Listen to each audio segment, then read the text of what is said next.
mempresentasikan hasil analisis kepribadian dari salah satu artis muda inspiratif dari Indonesia, yaitu Maudy Ayunda. Dengan menggunakan dua pendekatan psikologi kepribadian, yaitu teori psikologis analisis dari Sigmund Freud dan teori Big Five Personality. Hal yang pertama yang ingin saya bahas yaitu tentang biografi singkat Maudy Ayunda. Maudy Ayunda lahir pada tanggal 19 Desember 1994 di Jakarta sebagai anak pertama dari Dadit Madjasmedi dan Mauren Mujoko. Sejak kecil, ia dikenal sebagai pribadi yang pendiam namun rajin, suka membaca, menulis, bernyanyi, serta belajar. Karirnya di dunia hiburan mulai sejak usia 11 tahun melalui film Untuk Rena, dan ia aktif sebagai artis dan penyanyi. Pada 2011, ia merilis album pertamanya. Namun yang membuat Maudy menonjol adalah pencapaiannya dalam bidang akademik. Ia menyelesaikan S1 di Oxford University jurusan Filosofi, Politik, dan Ekonomi, lalu melanjutkan S2 John Digger di Stanford University di bidang Administrasi Bisnis dan Pendidikan. Kedua program ini ia selesaikan dalam waktu relatif singkat, yaitu 2 tahun. Selain itu, Maudy aktif dalam kegiatan sosial seperti Maudy Ayunda Foundation serta terlibat dalam kegiatan internasional seperti juru bicara presidensi Indonesia. Lalu kita masuk ke teori psikoanalisis Freud dan kaitannya dengan kepribadian Maudy. Menurut Freud, kepribadian manusia terdiri atas 3 struktur utama: id, ego, dan superego. Id adalah sumber dorongan instingtif yang ingin pemuasan segera.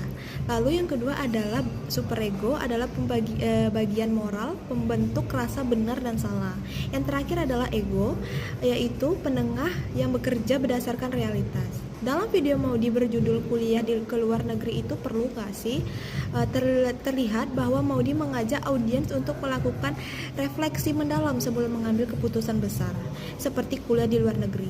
Ini menunjukkan bahwa egonya dominan dan sehat, karena ia tidak langsung mengikuti dorongan impulsif id ataupun tekanan moral dan superego, tetapi menimbangnya secara rasional. Ia juga menyadari bahwa kadang seseorang memilih kuliah di luar negeri bukan karena ingin belajar, tetapi karena ingin lari dari masalah atau mencari pengakuan. Ini menunjukkan bahwa Maudy peka terhadap motif bawah sadar yang dijelaskan oleh Freud, dan menyarankan pentingnya menyadari motif tersebut sebelum bertindak. Selain itu, Maudy juga menunjukkan mekanisme pertahanan ego, seperti rasionalisasi ketika seseorang membuat alasan logis dan membenarkan tindakan impulsif. Lalu yang kedua yaitu sublimasi, menyalurkan emosi negatif ke kegiatan produktif seperti belajar dan berkarya. Lalu yang ketiga adalah represi atau menekan pengalaman tidak menyenangkan di bawah alam sadar. Berdasarkan teori Freud, Maudy juga menunjukkan ciri kepribadian yang mencapai ke tahap genetik, yaitu fase dewasa di mana seseorang dapat membentuk hubungan yang sehat dan membuat keputusan dan bertanggung jawab. Baik, setelah kita membahas tentang teori Freud, kita masuk lagi ke dalam teori Big Five Personality dan kepribadian Maudy selanjutnya. Saya akan membahas teori Big Five, yaitu mengelompokkan kepribadian menjadi 5 dimensi besar. Yang pertama yaitu adalah keterbukaan terhadap pengalaman baru. Maudy menunjukkan skor tinggi dalam dimensi ini. Keputusannya memilih jurusan interdisiplinar, aktif di kampanye sosial, serta keterlibatannya dalam berbagai bidang mencerminkan pemikiran yang kompleks, terbuka terhadap ide baru, serta toleran terhadap perbedaan budaya. Lalu masuk ke dalam dimensi kedua yaitu adalah kedisiplinan dan ketekunan. Maudy adalah pribadi yang sangat terorganisir dan disiplin. Ia mampu membagi waktu antara kuliah, karir, dan aktivitas sosial. Ia juga menyampaikan pentingnya visi jangka panjang dan komitmen terhadap proses. Ini menunjukkan bahwa disiplinnya termasuk tinggi. Lalu yang ketiga adalah ekstroversi versus introversi. Maudy mengaku sebagai pribadi yang cenderung pemalu dan introvert. Namun karena tuntunan profesinya, ia belajar beradaptasi dan tampil percaya diri di depan publik. Ini menunjukkan bahwa ia berada dalam posisi ambivert atau kombinasi antara introvert dan ekstrovert yang adaptif. Lalu masuk ke dimensi yang keempat yaitu keramahan dan empati. Ia menunjukkan empati yang tinggi, terlihat dari pernyataan bahwa ia ingin berbagi agar bisa membantu orang lain yang sedang mencari arah hidup. Ia juga terlibat dalam kerjasama dengan berbagai organisasi dan tampil hangat dalam diskusi seperti dengan Cinta Laura. Dimensi yang terakhir adalah stabilitas emosional. Dalam aspek ini, Maudy memiliki skor yang rendah. Ia mampu mengelola tekanan, tampil tenang dan artikulatif, serta tidak mudah terpancing emosi. Meski pernah merasa insecure di masa kecil, ia mampu mengembangkan keseimbangan emosional yang matang. Lalu kita masuk ke dalam perbedaan pendekatan antara teori Freud dan Big Five. Menurut Freud, teori psikoanalisis merupakan aspek batiniah seperti konflik bawah sadar dan mekanisme pertahanan ego. Yang kedua adalah Big Five, fokus pada perilaku nyata dan karakteristik yang bisa diamati.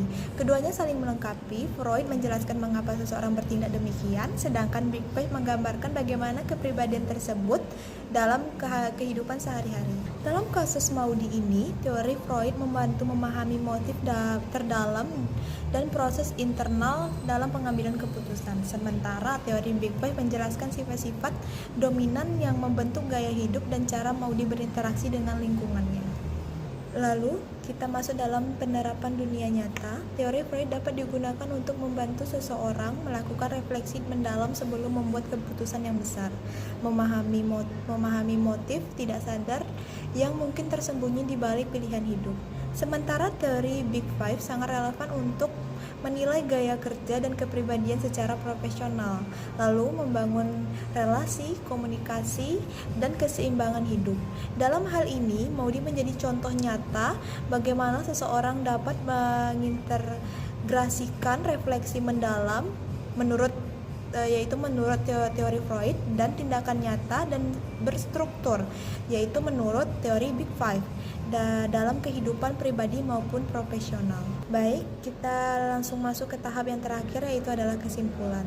Maudy Ayunda adalah pribadi yang mencerminkan integrasi antara refleksi batin dan pengelolaan perilaku, dengan dominasi ego yang sehat menurut Freud, serta openness, kedisiplinan, dan emotional stability yang tinggi menurut Big Five. Ia menunjukkan karakter yang matang, berstruktur, dan empatik.